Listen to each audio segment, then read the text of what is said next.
Good afternoon, good afternoon. Shawn Thomas coming to you from Tampa, Florida, home of our connection manager, Shirley Holman. And I think James and his girl are down here as well.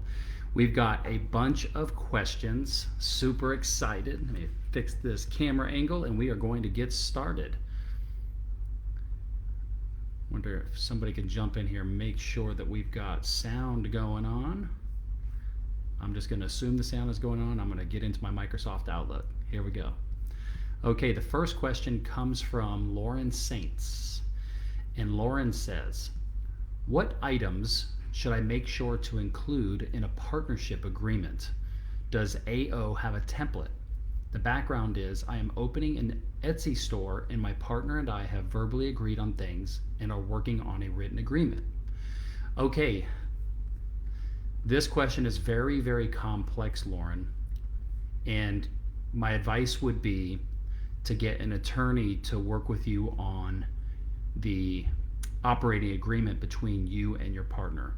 I'm probably going to forget quite a few things here, and this is actually probably a video that we need to do between me and some of the other mentors that have experience with partnerships, because partnerships are like marriages, and when they go bad, we look to the law and the agreements and contracts to figure out how we're going to resolve the conflict. So in no particular order, here are some things to take into consideration. How many board of director members do you want? It can be just you and your partner. Usually it's nice to have a third party person who can break the tie, especially if it's a 50-50 relationship. What happens when there is a conflict at the owner level with making decisions? How does that conflict get resolved? Does one of you own the majority and have the final say so? Or what happens when you both don't agree? You might want to take a look at your banking information. Like for instance, I remember when I had my last company, when I first went into business with my investor partner, anything over and above $25,000 had to be approved by the partners. And then we removed that once we had a better trust. So just in case he or you wants to spend too much, there is a limit according to your operating agreement. You might have employee contracts or some sort of job title performance tied to your compensation that's in your operating agreement as an addendum. Because here's the thing. Sometimes when we have a partnership and I give you 80%, I get 20% or 50-50, whatever it is, and we both agree that you're going to do this work for the company and I'm going to do this work for the company. Well, once that membership interest in the LLC or those shares have been distributed to the partners, if that person doesn't perform the work, most people don't say that stock or membership interest gets forfeited by that person. So there's some things you can do in your operating agreement that tie the ownership with an actual job performance. And that's really important because if you or he stops doing the job, you keep your ownership interest and you would continue to have an ownership interest in something that you're no longer even involved with at a day-to-day level. So a lot of times we want to take that into consideration. You'll want to get, let's see, you might want to have a buy-sell clause in the operating agreement. The buy-sell clause says that if you, at some point the two of you just cannot get along, how are you going to handle buying each other out? There's one that's really popular called a Texas shoot 'em style buyout. That's not what it's called, but it's that type of process. And the way that works is if you guys are unhappy, then one person just makes an offer to the other person and says, I will give you $100,000 for your shares. And that triggers the buy sell. And then what happens is make sure everybody can hear me. When that happens, the receiving person, you set a certain amount of days that they have to reply and either accept or they get to buy you out for the offer that you offered them. It makes you have to be very careful with what you're going to offer because they get the ability to match it and buy you out. And so we had it, I think we already had it at 90 days. It gives that person 90 days to think about it and maybe come up with the money to buy us back out. Otherwise, They have 90 days to say yes or no. If they say yes, you can buy me out at that price. That triggers the execution of the buy sell, and then you have to stipulate how many days you have to come up with the money. And you could even say, we're going to, in your operating agreement, that if that happens, that the buyout amount could happen in a lump sum, it could happen in 12 easy installments, whatever it might be. So all of these things we want to build into the partnership operating agreement in the very beginning. And the reason we do it in the beginning is we still like each other. And so when we like each other, we're going to be much more fair in the negotiations of the operating agreement than if we're mad at each other. If we're mad at each other, I'm not going to agree to anything, right? I don't care if we verbally agreed on it or not. Prove it. So you're going to have to figure out how many shares, what the value is. Gosh, I know that there's a lot more stuff that I'm missing. In the Facebook group here, if you will search for hashtag partnerships or partnership or partner, maybe one of those 3 hashtags, I've done a couple videos and posted some articles about this. If you need any more resources after watching those videos and doing that search, let me know and I'll try to find some more. But you definitely want to work with an attorney to draw up your operating agreement. $1,500 to $2,500, probably somewhere in that range, depending on the relationship of your attorney. You know, they have a template that they use, and then they just modify the template. But knowing all these kind of things before you go in, you can tell them what you want, and that will save you time and will save you money. In fact, if you go through all the things that I brought up and the things I brought up before in the videos that I've done, if you go into the attorney already knowing all these things, it will save you the $1,000 you pay to be a member of AO. Like seriously, because attorneys love to charge you, and they will find ways to charge you more money. All right? Hope that helps. Let me know if you have any more questions around that. Okay, the next question comes from Robin Turpin, and Robin says, Dale Carnegie gives an online course called Effective Communication and Human Relations. Would you please voice your thoughts about this? Thank you. The background is, Sunsets for Calm is my future art business. I ask as I work towards building confidence in selling. Robin, I actually have never heard of that course, but I can say that I always think it's great to continue the personal development and knowledge building that you can do for yourself. So if you know that negotiation and selling and those types of things are important and those are skills for you to develop, you can't go wrong reading every single book, reading every podcast, going through every course, because all you're going to do is make yourself that much better. Now, if this course costs money, I might sway you to maybe go buy a LinkedIn Premium subscription, which is about $500. If you'll send me an email, I'm actually going to get, they're actually setting me up as an affiliate because I'm going to start referring more people to it.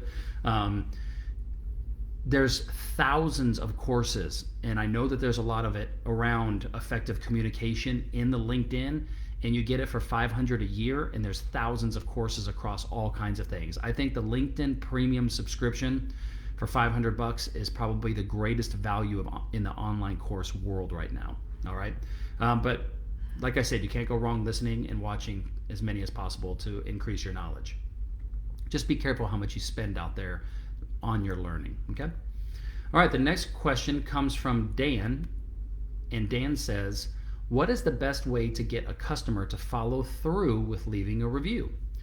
The background is, when finished with a deal or project, I buy my homeowners a nice bottle of wine, $55 to $120 price range. I ask them to leave me a review on platforms, but it does not happen. The current projects I am doing are anywhere from $15,000 to $65,000 price range. Awesome, Dan. My immediate thought is tell them to go do a review, and you'll send them 1 or 2 or 3 different things and let them choose. You can choose between a nice bottle of champagne, a nice bottle of wine, a gift certificate for DoorDash. Give them a few options. Maybe give them a little smorgasbord. Say, hey, send them an email and say, hey, listen, I would love to offer you one of these gifts in exchange for you going and leaving a positive review on my website. If you'll take the 5 minutes to go do this, Just email me back when you did it, and let me know which gift you would like, and I will hand deliver it, or I will send it to you, or whatever method. That might be one option. Usually people are incentivized if they know that there's a prize at the end. So maybe try that. The only other thing is just to call them. I mean, if they are a satisfied customer and you've done a great job, if I wanted a review from you, I would call you. I'd pick up the phone and say, hey, Dan, you got a second? Yeah, absolutely. Hey, man, I really appreciate you being a member of AO. It would mean a lot to me if you would go to our website and leave a review. I'm going to text you the review right now. Please take a moment. It's reviews like yours that helps our business. We really appreciate it. Thanks for taking the time out, man. I really appreciate it. And then if you don't do it, I might send you a text message the next day, and I'll stay on you. Because, we all get busy, but sometimes we do need a little bit of nudge or a reminder. There's sometimes that I'll say I'm going to do something, I get busy, and the person is like, Shawn, hey, man, I really would hope that you'll do this. And I'll be like, oh, man, I totally forgot. And then I'll go do it. So as long as you keep the message positive and upbeat and appreciative of their business, I don't think people are going to get really mad at you for asking. Hope that helps. And if you are going to buy wine in the $100 to $120 range, you should talk to me and let me help you pick out that wine, and you should buy it from me. I'll get you some great vintage wine that's ready to drink, and it's amazing, and it will really be a great surprise to the people that you're going to give it to. Okay, the next question comes from Nancy Lopez, and Nancy says, should I keep my 6-month emergency fund completely, or should I use some of it to invest in starting my business? The background is I have no debts, recently completed my 6 months emergency fund.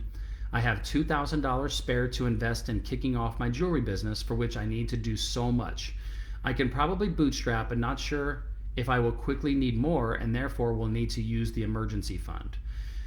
I love this question because this is what the entrepreneur journey is all about. It's about going all in and taking the risk, and that's kind of the definition of being an entrepreneur, is taking above average risk to follow your dreams. I also like to be prudent, but I would absolutely dip into my 6-month fund if it meant that I knew it was going to help me get my business off the ground so that I could start making sales and replenish that 6-month fund as fast as possible. Now, that's just an opinion. I am sure there are lots of opinions around financial planning, and Ryan Payne, we will make sure that he answers this, but as an entrepreneur myself, I've done that, and I would do it again if I had to.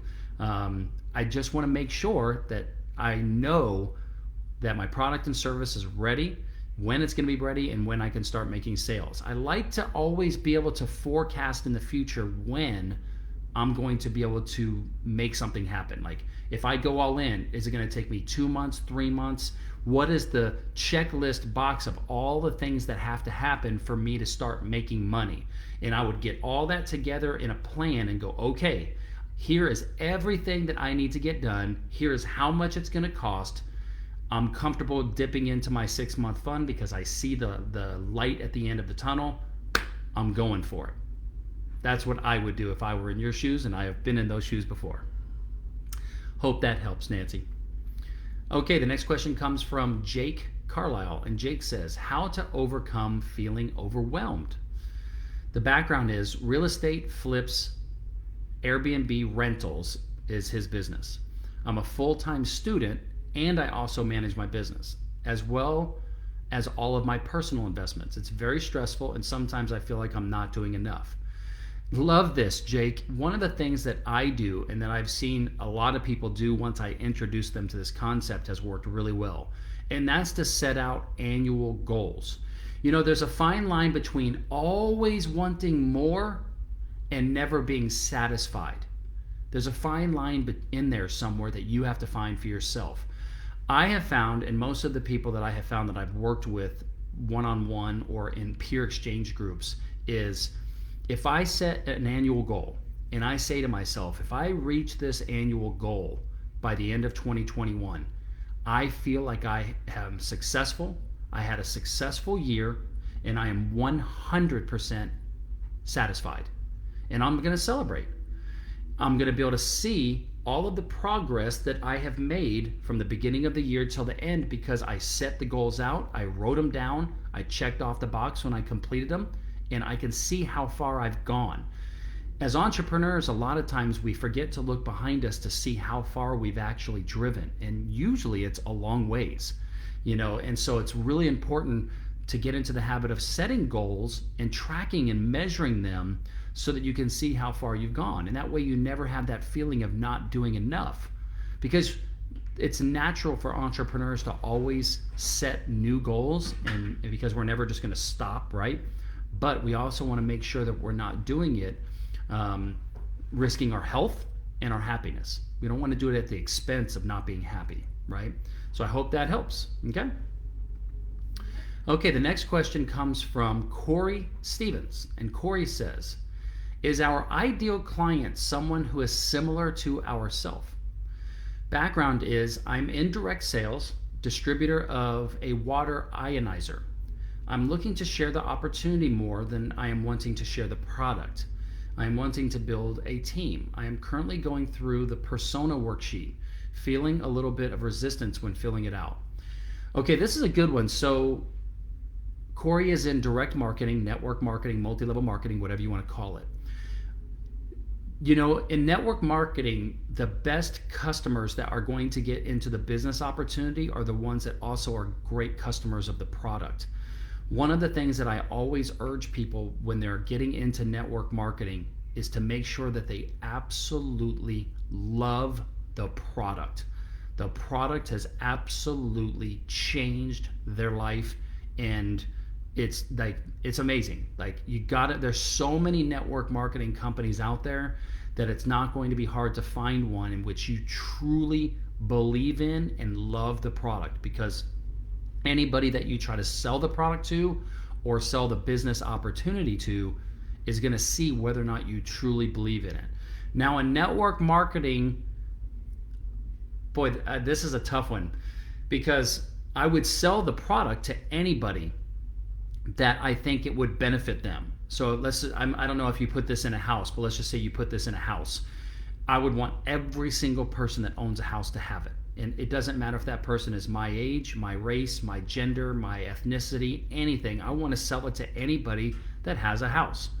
But when it comes to the business opportunity, then yes, I am building my own little company inside the big company of network marketing. And I really want those people to be equally yoked with me, meaning I want them to have similar personalities and attributes, and I want them to feel like they would respect me as a business leader to them and a mentor and coach to them.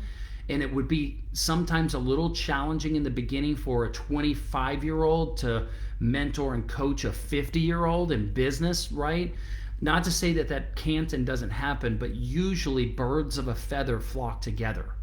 And so, yes, I think that reaching out and finding people your age in which you can share your success stories to build your team, the better.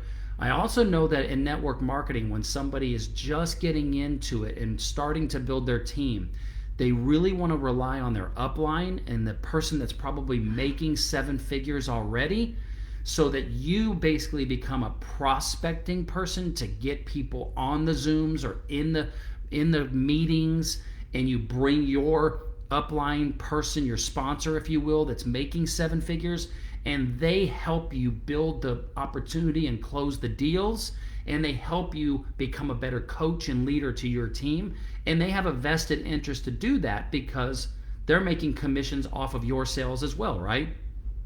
So make sure you've got a great upline person, and that person, if you're 25, I know you're younger, Corey, I don't know how old you are, but let's just say you're 25, you might want to have somebody in your upline, that person be 35, 40 years old, and they're already making 7 figures.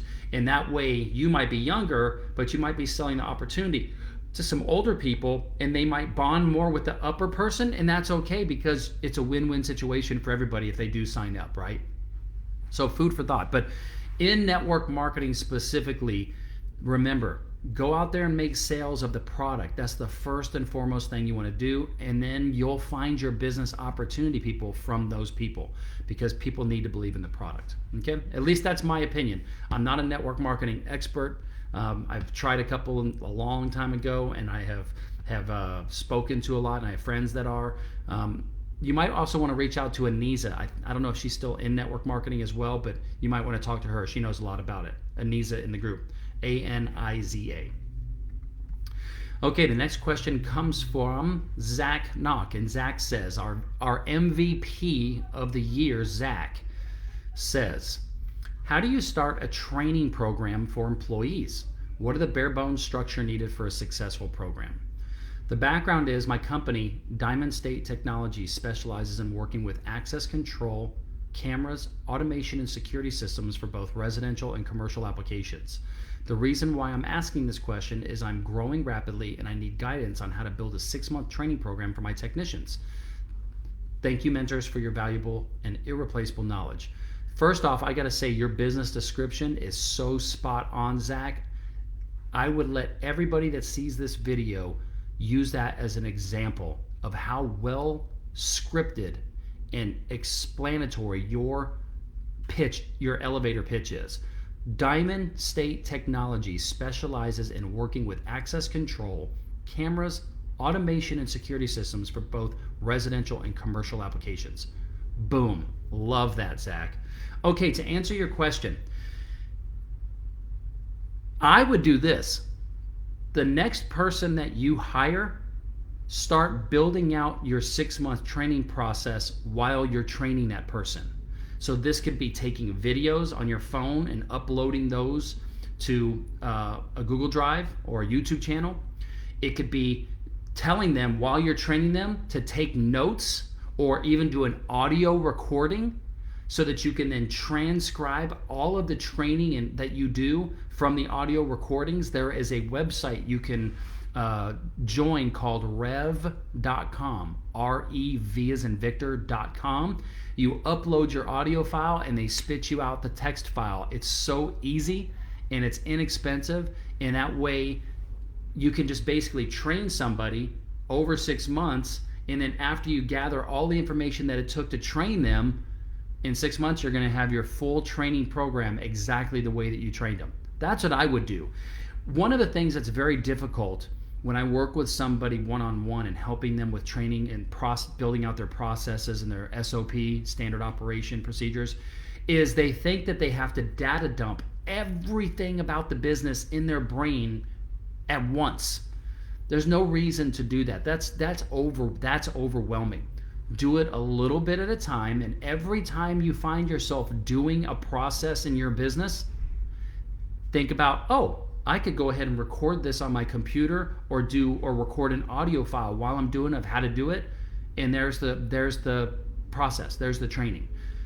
That way there's no real sense of massive overwhelm, and then you can tweak the training program as you go. One of the things I like to build into a training program is testing. So how do you test the person to measure if they're actually catching on to what you're training them, right? Because you might have to show the person several times how to do something. So build in certain mechanisms as you do these trainings that I'm going to have them do this test and here's what I'm looking for. Okay? Hope that helps, man. Okay, next question comes from Robin Turpin. And Robin says, what tools do you use for staying positive? Thank you. Robin is an artist and she is doing art for calm. The things that I use for staying positive are years and years and years and years of personal development.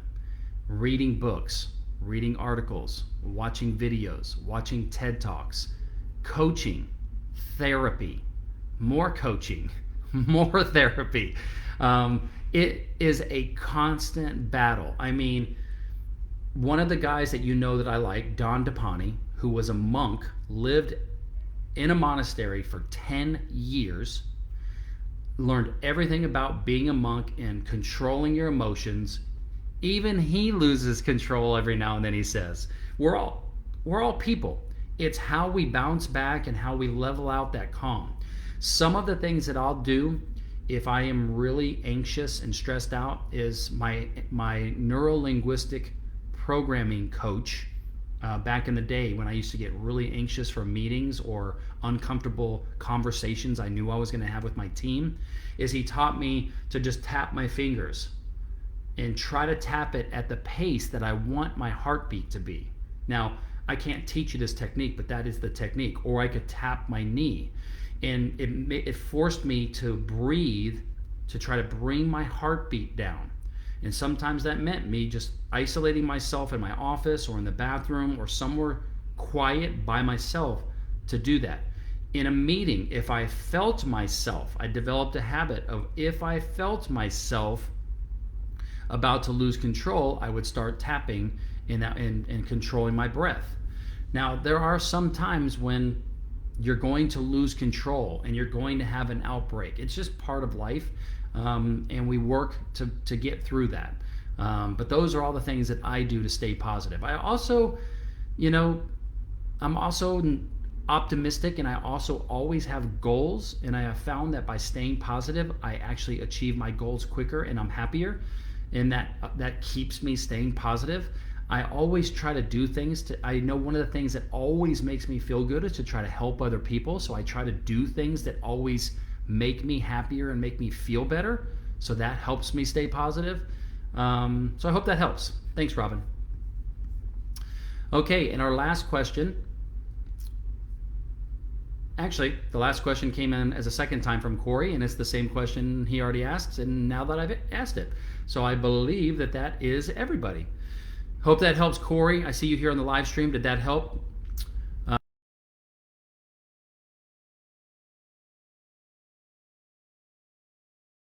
I've done on that. See Robert. What's up, Shirley? All right, that's everybody. All right, I hope you guys have a great day the rest of the day, and I hope you guys have a great week. I can't wait to see your Flex Fridays, and I'm going to forward all these questions over to Honey, my virtual assistant, and then she's going to make sure and upload this to our YouTube channel, upload this to SoundCloud on the playlist so you can replay it in your car and listen to the whole thing if you'd like. And then she's going to send you an email with a link directly to your answer, so you can always have that in your email. All right? If there's ever anything that we can do to make this process even better, please shoot Shirley, not me, Shirley, an email and let her know. We always want to do anything we can to make this organization better for you. We succeed as an organization when you succeed. All right? Have a great day.